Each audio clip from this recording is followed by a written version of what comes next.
సిల్డనాఫిల్ 50 mg వాడుతున్నా కూడా erection జరగడం లేదు అంటే ఖచ్చితంగా ప్రాబ్లం ఏదో చూసుకోవాలి, పీనియల్ డాప్లర్ చేయాలి. తర్వాత సార్ నేను నా వయసు 65 years, how much dose can I tadalafil ఎంత డోస్ వాడాలి, ఎన్ని రోజులు వాడాలి? ఫస్ట్ 2.5 mgతో స్టార్ట్ చేయొచ్చండి. ఒక నెల రోజులు, ఒక 20 రోజులు 2.5 mg తీసుకోండి. బాగా పనిచేస్తుంటే ఒక 2 to 3 months తీసుకోవచ్చు. ఎందుకంటే ఈ ఏజ్లో మీకు ప్రాస్టేట్ ప్రాబ్లం ఉంటుంది. ప్రాస్టేట్ ప్రాబ్లం ఉంటే కూడా టెడ్లాఫిల్ బాగా పనిచేస్తుంది. ఒకవేళ 2.5 mg మీకు పని చేయకపోతే 5 mg వరకు తీసుకోండి.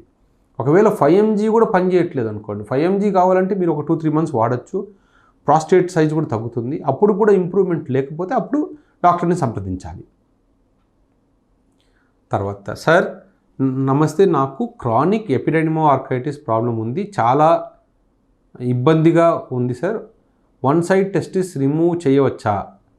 చేస్తే ప్రాబ్లం వస్తాయా చెప్పండి సార్.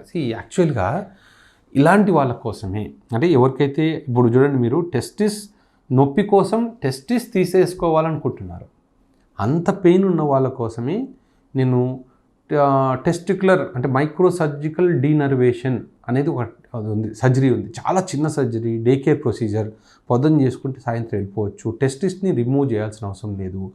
ఈ నొప్పికి సంబంధించిన అంటే ఒకవేళ ఇన్ఫెక్షన్ ఉన్నా కూడా ఈ నొప్పికి సంబంధించిన నర్వ్ని, స్మాల్ నర్వ్ ఉంటుంది లోపల, కట్ చేస్తే సరిపోతుంది. అంతేగాని టెస్టిస్ తీసుకొని మళ్ళీ హార్మోనల్ ఉత్పత్తికి ప్రాబ్లం అవుతుంది కదా, అది లాస్ట్ స్టేజ్లో ఏది కుదరినప్పుడు మాత్రమే అలా టెస్టిస్ తీసేంత పెద్ద సర్జరీ చేయించుకోవాలి. ఎందుకంటే టెస్టిస్ తీసేస్తే హార్మోనల్ ప్రొడక్షన్ డ్యామేజ్ అవుతుంది. సో అలాంటి సర్జరీస్ చేయించుకోవద్దండి. Simple denervation, testicular denervation surgery చేయించుకుంటే సరిపోతుంది. అండ్ రికవరీ కూడా చాలా ఈజీ, పెయిన్ కూడా ఉండదు. సెక్స్ చేసి 2 రోజులు అయిపోతుంది సార్, పెనిస్ పెయిన్ వస్తుంది. సో అది ఎందుకు పెయిన్ వస్తుందో చూడాలండి. అంటే అది ఎక్కువ రాపిడ్ వల్ల అవుతుందా, లూబ్రికేషన్ లేకపోవడం వల్ల పెయిన్ వస్తుందా అనేది అది ఒకసారి మనం ఎగ్జామిన్ చేస్తేనే చెప్పగలుగుతాం. తర్వాత ఈశ్వర్ గారు ఆర్టీరియల్ స్టిఫ్నెస్ గురించి వీడియో, సార్ చాలామంది ఈ వీడియో పెట్టారండి, ఆల్రెడీ నేను చేసేసాను. మీరు ఈ వీడియో చూసే టైంకే ఆ వీడియో వచ్చేసి ఉంటుంది. సార్ నాకు Peyronie's disease, left side bend ఉంది, చాలా డిప్రెషన్కి వెళ్ళిపోయా, నైట్ స్లీప్ కూడా సరిగా పోవడం లేదు. పెరోనిస్ వల్ల మళ్ళీ 3 months తర్వాత మళ్ళీ ఈడీ ప్రాబ్లం కూడా వచ్చింది, ఏం చేయాలి? సో షాక్ వేవ్ థెరపీతో క్యూర్ చేయొచ్చా? ఓకే, సో జనరల్గా పెరోనిస్ డిసీజ్కి అట్లీస్ట్ 60-70% పేషెంట్స్లో చాలా వరకు ఇది షాక్ వేవ్ థెరపీ పనిచేస్తుంది. ఎంత ఎర్లీ స్టేజ్లో చేస్తే అంత బాగా అది ఉంటుంది. ఈడీకి కూడా షాక్ వేవ్ థెరపీ ఒకటే థెరపీని పనిచేస్తుంది, డోంట్ వరీ అండి. మీ ఏజ్ 20 కాబట్టి, అండ్ కానీ 20 years ఏజ్లో పెరోనిస్ డిసీజ్ రావడం అనేది చాలా రేరు. అది ఏదైనా ఇంజురీ వల్ల వచ్చిందా, లేదా ఏదైనా ఇంటర్కోర్స్ చేసేటప్పుడు ఏదైనా ఇబ్బంది అంటే బెండ్ చేయడం వల్ల వచ్చిందా చూసుకోండి. తర్వాత సార్ లెఫ్ట్ వారికోసిల్ సర్జరీ చేయించుకొని నాకు 20 రోజులు అవుతుంది, ఇంకా లైట్గా స్వెల్లింగ్ ఉంది, పెయిన్ కూడా స్క్రోటంలో లెఫ్ట్ సైడ్ ఉంది.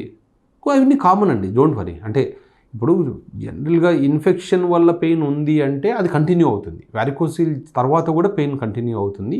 స్వెల్లింగ్ అనేది జనరల్గా కొన్నిసార్లు 2-3 వారాల్లో తగ్గిపోతుంది, కొంతమందికి ఎక్కువ టైం పట్టచ్చు. ఒకవేళ మీకు ఇంకా వారికోసిల్ సర్జరీ అంటే ఏ టైప్ ఆఫ్ వారికోసిల్ సర్జరీ చేయించుకున్నారు, మైక్రో సర్జరీ చేయించుకున్నారా, లాప్రోస్కోపీ చేయించుకున్నారా, ఓపెన్ సర్జరీ చేయించుకున్నారా, అది ముఖ్యం. దాన్ని బేస్ చేసుకొని ఒకవేళ ఓపెన్ సర్జరీ కానీ లాప్రోస్కోపీ అయితే కొంచెం ఎక్కువ టైం పడుతుంది, don't worry. But micro surgery అయితే జనరల్లీ ఎన్ని రోజులు స్వెల్లింగ్ పెయిన్ ఉండకూడదు, జనరల్లీ 3 weeksలో తగ్గిపోవాలి. తర్వాత sir many thanks to you, everyone nose a lot of information because of you, thank you. దానికోసమే ఈ వీడియోస్ చేస్తున్నామండి. ఇంకొకటి, ఈ వీడియోస్ చేయడానికి రీజన్ కూడా ఉంది. అంటే మీ ఆండ్రాలజీ అనేది డెవలప్ అవ్వకముందు చాలా వరకు ఇలాంటి ట్రీట్మెంట్స్ అన్నీ ఓన్లీ క్వాక్స్ దగ్గరే ఉండేవి, అంటే వాళ్ళు చెప్పిందే ట్రీట్మెంట్ ఉండేది. ఇప్పుడు ఏంటంటే అది తెలియదు కాబట్టి, ఇన్ఫర్మేషన్ తెలియదు కాబట్టి, వాళ్ళు ఏం ట్రీట్మెంట్ ఇస్తున్నారో, ఎన్ని సంవత్సరాలు ఇస్తున్నారో తెలిసేది కాదు. కాబట్టి మేము ఇలాంటి ఇన్ఫర్మేషన్ ఇవ్వకపోతే ఆ క్వాక్స్ అనేది వాళ్ళు ఏ ట్రీట్మెంట్ అంటే తెలీదు, అసలు ఏం జరుగుతుందో కూడా తెలియదు. ఇప్పుడు మేము ఈ ఇన్ఫర్మేషన్ ఇవ్వడం వల్ల చాలామందికి అసలు వాళ్ళ ప్రాబ్లం ఏంటి, దాన్ని ఎలా న్యాచురల్గా క్యూర్ చేసుకోవాలి కూడా తెలుస్తుంది.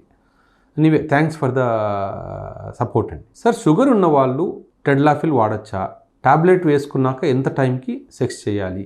జనరల్గా టెడలాఫిల్ని మనం టెడలాఫిల్ వీడియో మీరు బాగా చూస్తే మనం 2 రకాలుగా టెడలాఫిల్ వాడచ్చు. రోజు 2.5 5 mg రోజు వేసుకోవడం కానీ, అవసరం ఉన్నప్పుడు 10 mg కానీ 20 mg ఉండడం కానీ. ఒకవేళ అట్లా అవసరం ఉన్నప్పుడు వాడారనుకోండి, ఒక 10 mg వాడారనుకోండి, ఒక గంట తర్వాత ఇంటర్కోర్స్ చేయొచ్చు. రోజు వేసుకునే వాళ్ళు ఎప్పుడైనా వేసుకోవచ్చు.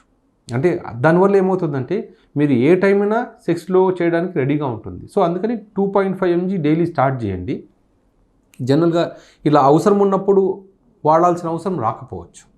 తర్వాత సార్, ఐఎమ్ షేక్ మువాజ్, నాకు అంగం సరిగా నిలబడటం లేదు. 1 minute నిలబడుతుంది, తర్వాత మెత్తబడిపోతుంది. సార్ ఆఫ్టర్ 2 monthsలో నాకు మ్యారేజ్ ఉంది. సో 2 monthsలో మ్యారేజ్ ఉంది కాబట్టి ఫస్ట్ మీరు ఇమ్మీడియట్గా ఒక పినైల్ డాప్లర్ టెస్ట్ చేయించేసేసుకోండి. అంటే మీకు టైం ఉంటే పర్వాలేదు కానీ పినైల్ డాప్లర్ చేయించేసుకుంటే అసలు ప్రాబ్లం ఏంటి, ఎందుకు వచ్చింది వెంటనే దాన్ని, ఎందుకంటే మనకు 2 months టైం ఉంది కాబట్టి ట్రీట్మెంట్కి సరిపోతుంది. హలో సార్, ప్లీజ్, నా ఏజ్ 30 years, నాకు మ్యారేజ్ అయ్యి 2 years అయ్యింది. నేను సెక్స్ చేయలేకపోతున్నాను, సరిగా నిలబడటం లేదు. ఓకే, ఇందాక చెప్పాను కదండి, ఇమ్మీడియట్గా మీరు వచ్చేయండి. ఒకవేళ అపాయింట్మెంట్ లేకపోయినా వచ్చేస్తే ఎవరో ఒకరు చూస్తారు. అంటే పెళ్ళి 2 monthsలోనే ఉంది అంటున్నారు కాబట్టి ఆ 2 monthsలోనే మళ్ళీ వెయిట్ చేయకుండా నా అపాయింట్మెంట్ కోసం వెయిట్ చేయకుండా డాక్టర్ సీతారాం కానీ సురేంద్ర ఎవరెవరు చూసేస్తారు, ఫస్ట్ టెస్ట్ చేయిస్తారు. అవన్నీ అయిన తర్వాత నేను చూస్తాను. సో తొందరగా వచ్చేసి వీళ్ళని కలవండి. తర్వాత ప్రకాష్ గారు, డాక్సీసైక్లిన్ ఎంత డోసు ఎలా వేసుకోవాలి? డాక్సీసైక్లిన్ అనే టాబ్లెట్ జనరల్గా 100 mg డోస్లో వస్తుంది. 2 పూట్ల వేసుకోవాలి. పొద్దున ఒక టాబ్లెట్ 100 mg, సాయంత్రం 100 mg, 15 to 20 days వేసుకోవాలి. సార్, నాకు గజ్జల్లో హెర్నియా 1 month బ్యాక్ వచ్చింది. అంగస్తంభన తక్కువగా ఉంది, ఎలా సార్ ప్లీజ్? జనరల్లీ హెర్నియాకి అంగస్తంభనకి సంబంధం ఉండకపోవచ్చు అండి.